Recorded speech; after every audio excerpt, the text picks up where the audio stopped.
Greetings, my dear friends. Today we are going to discuss a very controversial, very sensitive topic, sexuality and its connection with the black magic practices. Perhaps some of you are aware that black magic uses ritualistic sexuality, usually in group settings, no wonder why. Sexual activities are highly energetic, and black magic is basically a fierce and aggressive hunt for energy from the outside sources. As on their level of consciousness, they're unable to access their own personal power source, as they're disconnected with their own true selves. Otherwise, there will be no reason for them to practice black magic. In our next videos, we will talk in more details about how that disconnection could happen and how the I am the source of my life state of being can be restored. In this video, we explore a state of disconnection and its consequence. Fight for survival at all costs. And in order to survive, a source of nourishment is needed. And if someone can't find it within, they'll be looking for it somewhere else. And what's available is a secondhand food, often very far from the best quality, as the only option a black magician has is feeding on other people's life force. And as we already know, black magic is a much more widespread occurrence. We encountered in our streets, our shopping malls, airports, workplaces, and even our homes, where our dependent codependent relationships are involved. All dependence and codependence-based relationships are black magic practice. Wherever inequality in exchange of energy or resources is involved, it's a black magic connection. Because here we have a situation where someone tries to get more than he gives, or someone tries to get and to give nothing in exchange at all, which is counter to the nature of life. Life is based on fair exchange. We give carbon dioxide with our exhalation to the plants. The plants take our carbon dioxide and give us oxygen in exchange, fair exchange. This is how life works. This is how nature works. And according to Almine, black magic is resistance to life, going against nature. Sexual energy is especially highly nutritious for energy vampires and parasites. That's why it's one of the primary targets for black magicians.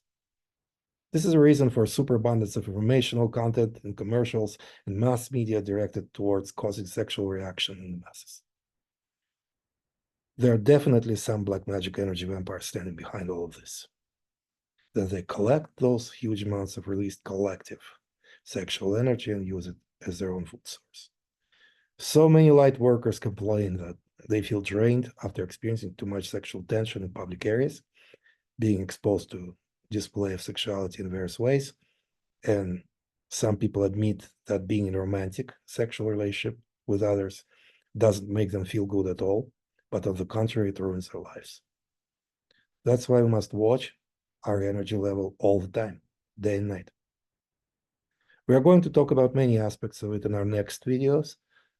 We'll explore the reasons why some of us experience chronic fatigue, why some of us experience tension and stress literally as a lifestyle, lack of energy, constant sense of tiredness, fatigue are the signs of black magic. There are two options here. Either we are under attack of black magic, or we are unconscious black magicians ourselves. Almine doesn't impose strict rules of sexual conduct, and Team Almine Russia represents Almine. There are no strict rules regarding sexual behavior, sexual orientation, and things like that. What happens behind the closed doors of your bedrooms, hotel rooms, wherever, it's none of our business. We will never tell you any right and wrong in this area. Almine just teaches us principles which we can use to govern our own lives. The general principle here is watch your energy level. You know, your body always knows when you're on peak of energy, on peak of performance, and when you are not. There are some things that we may be involved with that energize us or drain us. So the basic principle is that we're always in tune with our bodies, with our energy. And the Toltec wisdom calls it stalking ourselves. We must train ourselves to be always aware of our energy level.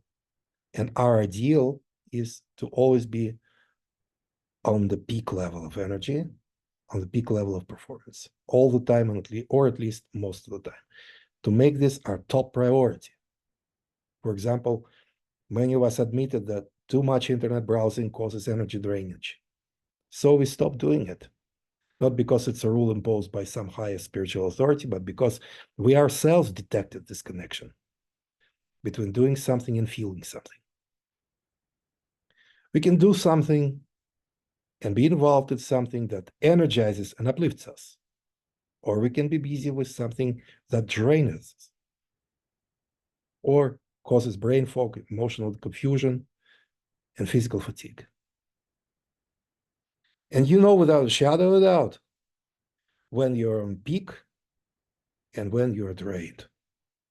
We received many emails from our light family around the world with requests for assistance. The problem is a chronic fatigue, loss of power, loss of energy, lack of energy. Most of the requests were about how to deal with symptoms, but not so many requests about what causes those symptoms. Loss of energy is an effect, but what is the cause? For example, some of us were not able to even slightly detect connection between our state of fatigue and our ongoing dependent, codependent relationship with our spouses, their bosses, their partners, friends, whomever. They want to heal the symptom, but they don't want to exit those toxic relationships that cause the symptom. Some sort of spiritual schizophrenia. We say that we want to be free, but we don't want to do anything to exit our slavery. As if we love what we hate and we hate what we love. We have a right to know the truth, and only truth can set us free. It takes ruthless self-honesty to acknowledge all causes of all our effects and make some decisions. Whether we want to stay in that slavery, to lose all our life force and die, or we want to set ourselves free and to live on the peak of our life force. Just be honest with yourself. It takes self-stalking. We eagerly watch our every thought, our every word, and our every act, and see what kind of effects they cause. Do we feel energized by what we say, what we think about, what we do, or we feel drained? If we really feel that our sexual behavior really, truly keeps us on the peak of energy and consequently on the peak of performance, and we talk about all kinds of sexual behavior, regardless of your orientation and other peculiarities of your sexual activities, can you truly, honestly admit that your sexual activities keep you on the peak of your energy before, during, and after? If your energy circulates well, then you'll never experience any post-coital depression or sluggishness or lack of motivation or mood swings. All of the above are signs of energy drainage. And by sexual behavior, we also mean sexual expression on the very beginning stages, like attraction, arousal, etc. People who constantly experience lustful thoughts, fantasies, and desires are usually not mentally sharp and not energetic.